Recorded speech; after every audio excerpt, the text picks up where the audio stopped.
Hey designers, this is Ms. Stapp with a quick tutorial of what we are doing on Monday the 19th. And I wanted to introduce you to our B4. Last time we got together, you learned some skills. You learned how we create orthographic projections from 3D images. And you also got a little bit of hands-on experience with SketchUp. You made a chair. Today we are continuing by creating the images, the orthographic projections that go with your house. I know it says system right here, but it's your house. That is the project that you're making. And we are also going to decide which medium, I guess, we're going to create those orthographic projections in. And you can do those by hand. You can do those using SketchUp. Remember SketchUp. You can do those using Tinkercad.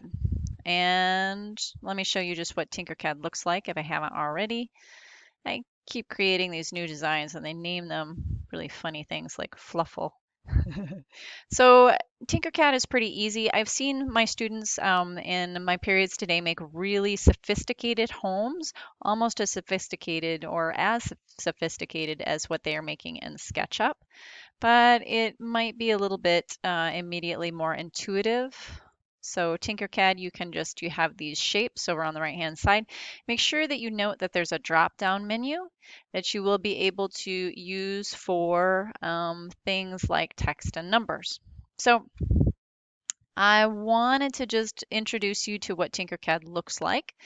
You're going to choose one of those, either Tinkercad or SketchUp or pen to paper drawing or something else that you're familiar with in order to make your orthographic images. Now, on your paper, in the end, the slide for your summative will have a plan, which is from the top, and that can be your roof.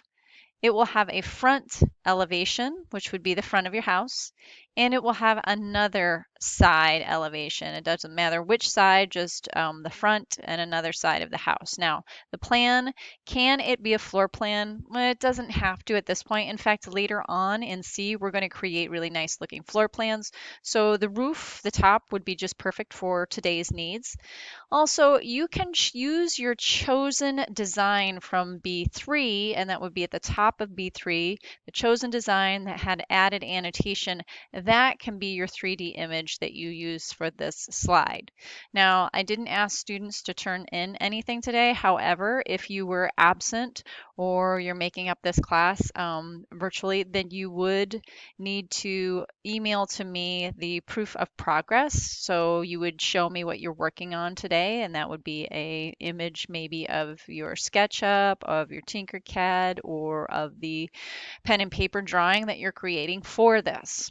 And we spent the whole class time today learning how to use these new tools online, and that's what we did. So I'm going to let you work on your own, and I look forward to seeing what you email me as proof of progress. See you later.